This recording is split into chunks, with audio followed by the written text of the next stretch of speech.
બધું મિક્સ કરવાનું. બરોબર છે. ડોડા ને પાલક થોડોક છે ઓલા ઢોકળામાં નાખવાનો છે. મિક્સ કરીને પછી મૂકવાના. સરસ મજાનો તૈયાર થઈ રહ્યું છે અત્યારે. આ મકાઈ નાખીને બહુ મસ્ત લાગે. ઢોકળા પલાળવાના છે. હા હા ઈ ઓલા આ તો વિલાયતી. વિલાયતી. હા પીળા કલરના ઢોકળા ઓલા દેશી હતા. વિલાયતી. અને મકાઈ ભેળવવાની છે ને પાછી. મકાઈ લીધી છે. મકાઈ બહુ સ્વાદિષ્ટ લાગે અને મકાઈના તો એટલા બધા સ્વાદ આવે એની કોઈ જવા દો વાત. વિડીયો જોવા વાળાને એમ થાય કે આ ઢોકળામાં તડી પાક દઈશ, પણ અમારે કામ જ આ છે બધું. બની રહી છે આજે દેશી નહીં, આજે વિલાયતી ઢોકળા કહેવાય. હળદર, ખમણ, નિમક અને એમાં મેથી નાખવાની થોડી. મેથીના પાન પણ નાખી શકાય. એમાં 3 ચાલિયા ચોખા ને 1 ચાલિયો ચણાની દાળ એ રીતે દળવાનું. અને પલાળીને કરવા હોય ને તો એ રીતે પલાળવાનું. બરોબર. તો દળીને જ બનાવી છે. બહેનો ખાસ રેસીપી જોઈજો. આ બધું અમે આ રીતનું બનાવીએ છીએ. કઈ રીતનું ભેળવ્યું છે આમાં, પણ એટલો બધો સ્વાદ આવે એની વાત જવા દો. આમ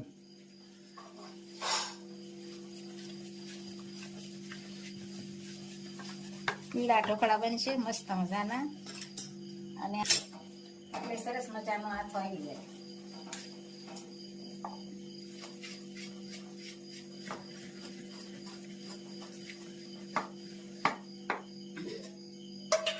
આમાં પાણી, ગરમ પાણી અને છાશ નાખવાની. ખૂબ સરસ મજાના ઢોકળા બની રહ્યા છે ભાઈ. ભોજન ઢોકળા ભાવતા હોય કેમ કરશો. હમણાં તે અમારે ઢોકળા ઉપર જ હાલે છે. 4-5 ઢોકળા સાંભળી જાય. નહીં, મસ્ત બને છે, એટલે સ્વાદિષ્ટ બને છે, ખાવાની મજા આવે. આ રાબડું તૈયાર અને ઢાંકી દેવાનું. બરોબર. 3-4 ટોકરું ઢાંકી દેવાનું. અને કેટલી કલાક રાખવાનું? અને કાલ બપોરે બનાવવાનું છે. ભાઈ કાલ બપોરે ઠેઠ ખમણ થવાના હોય, એ અત્યારે પલાળવું પડે, એનો હાથ આવી જાય ને તો. હા, તો હાથ અને તો સ્વાદ આવે, તરત ને તરત સ્વાદ ન આવે. એટલે આપ જોઈ શકો છો. પછી 18 કલાક જવા દેવી પડે. અને સાંજે કરવા હોય ને તો સવારે વહેલું પલાળવાનું. બરોબર. અંદાજિત 18 કલાક આ રહેવા દેવાનું તપેલું ઢાકેલું. ત્યાર પછી જ ઢોકળા સ્વાદિષ્ટ બને, એ ખાસ નોંધ લેવી. હા. મસ્ત મજાના ઢોકળાનું પલાળાઈ ગયું છે. ખમણની રેસીપી છે. સરસ મજાના ખમણ બની રહ્યા છે ભાઈ. મિક્સ કરવાનું. આ સાજીના ફૂલ અને લીંબુનો રસ અને આ મકાઈ, ધાણા અને મેથી અને પાલક. ઘણી વસ્તુ ભેળવી છે. એકદમ સ્વાદિષ્ટ ભાઈ ખમણ બની રહ્યા છે. બેનો બધી કોમેન્ટ કરજો. સરસ મજાની બહેનો કોમેન્ટ કરી રહ્યા છે. બધી બહેનોનો ખૂબ ખૂબ આભાર. સરસ મજાનું બની રહ્યું છે. ખમણ પણ ખમણ ને ઢોકળામાંથી તમને મજા આવે છે ખાવાની. મસ્ત મજાના પીળા ખમણ. ખૂબ સરસ મજાના ઢોકળા બની રહ્યા છે.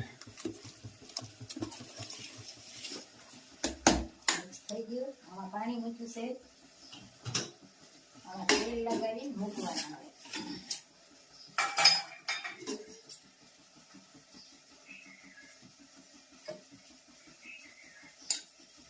સરસ મજાના ખમણ બનશે. ભાવતા હોય તો કોમેન્ટ કરજો. હમણાં તો અમારે તાજા ખમણ જ થાય 4-5 દિવસ, 2-3 દિવસ. હા, આવું બધું લીલોતરી હોય એટલે સારા લાગે.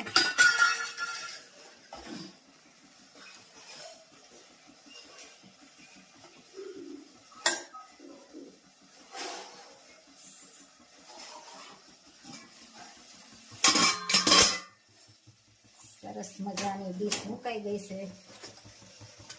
અને તીખા ખાવા હોય ને તો ઉપર જરા જરા ચટણી પણ નાખવાની.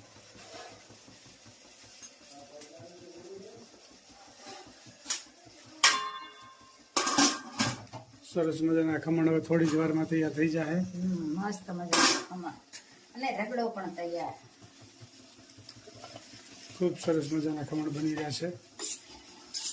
બધા કોમેન્ટ સારી સારી કરી રહ્યા છે તો બધાનો ખૂબ ખૂબ આભાર. બધાને જય સ્વામિનારાયણ, જય શ્રી કૃષ્ણ, જય જિનેન્દ્ર ને જય સિયારામ ને હર હર ભોલે મહાદેવ. લેખ લખ્યા નવ જાય દેતાના, લેખ લખ્યા નવ જાય. રાજા દશરથ ને ચાર દીકરા, રામ તે વનમાં કેમ જાય દેતાના, લેખ લખ્યા નવ જાય.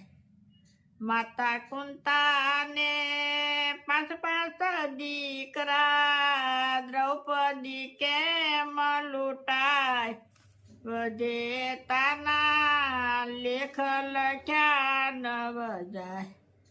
રાજા હરિશ્ચંદ્ર ને તારામતી રાણી, બજારમાં કેમ વેચાય દેતાના, લેખ લખ્યા નવ જાય.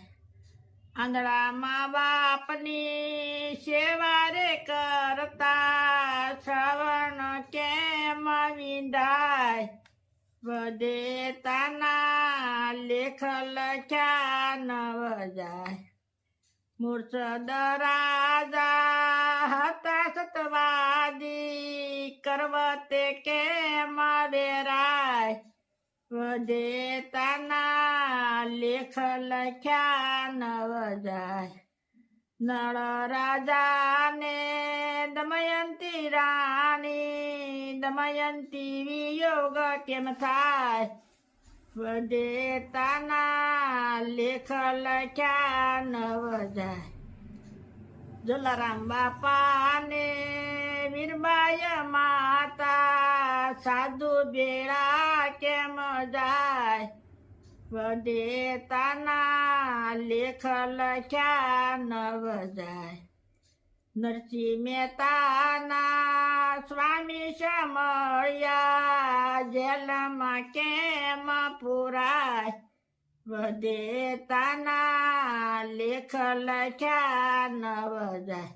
જય સ્વામી. ખૂબ સરસ મજાનું કીર્તન ગાયું કે વિધાતાના જે લેખ લખ્યા હોય ને એ જાય નહીં ક્યાંય. એ વિધાતાના લેખ લખ્યા હોય એમ જ થાય, પછી ભલે ખુદા ભગવાન કેમ નથી. એક એક કડી જીવનમાં ઉતારવા જેવી છે. ખૂબ સરસ મજાનું કીર્તન ગાયું મારા ભાઈએ. જય સ્વામિનારાયણ. જય સ્વામિનારાયણ.